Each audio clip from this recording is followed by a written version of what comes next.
Okay, this is lesson 1, looking at the solo from 4 and 6 from Smoking at the Half Note. I'm going to break this up into a few different sections so you can fully sort of see what's going on with each phrase that he plays. In section 1, we're just going to look at the guitar break that starts and leads us up to the rundown, through the cycle. So let's have a quick listen to what he played.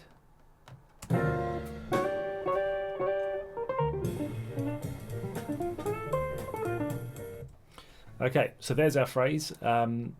So first part we get is actually similar to you'd get as a power chord or a 5 chord. We're playing the note G and the note D. So that's the B on the 8th fret and E on the 10th. And we're just going to slide from a semitone below. So it's a little double stop. Okay, we'll do 3 of those. And then we're going to go into a little pentatonic idea. So if you're not familiar with playing pentatonics from the D string or other strings than E and A, then this could be a good example of sort of like taking that a bit further. So we're actually going to be using a lot of notes built around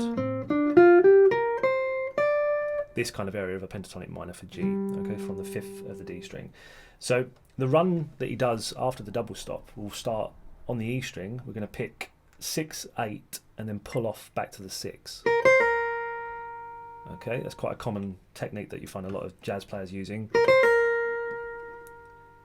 Then we're going to just do a really simple pull-off, 8 to 6 on the B. A staccato note on the 12 of the G. It's 12 of the G? Sorry, 7 of the G. And then a little slide from the 6 to the 7 of the G. Again, staccato. Okay, so just from the start of that, the slides first. Okay, and you can hear that the staccato really brings it, sort of brings a bit of rhythm into it that's not there if we hold the notes. Okay, adds a bit of energy to it. So once you've done that phrase, that's a little guitar break, and then we'll be into where the band have joined in, and he's still on G minor, so we've still got like a G minor 9th kind of thing going on, and this time he's going to voice that. So he's going to play from that D string on the 5th again. This is an arpeggio of a G minor 9th, okay? So he's going to go 5 to 8 on the D, 7 on the G, 6 on the B, and then we're going to slide from the 9 of the B up to the 10. Just like that, okay? And the slide is really important again because it gives it a very jazzy kind of sound. And I quite like this little note here. He throws in a C, which is an 11 over...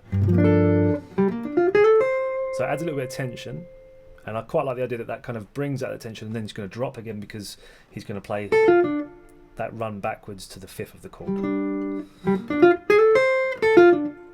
Okay, and you'll notice that more and more as we delve further into this, his use, and most jazz players' use, of creating a tension that will then resolve. That's where the interest comes in. If we only play chord tones, then it's just going to blend in a bit too nicely. So that last little bit, it's just a simple little cascading idea from the E string 5, B string on the 6, and G string on the 7. Okay. And that's our phrase. That's the 1 chord. Very Dorian kind of sounding for the stuff that he plays. And then in lesson 2, we'll look at part 2, which is where we'll get into the 2 5s that run down.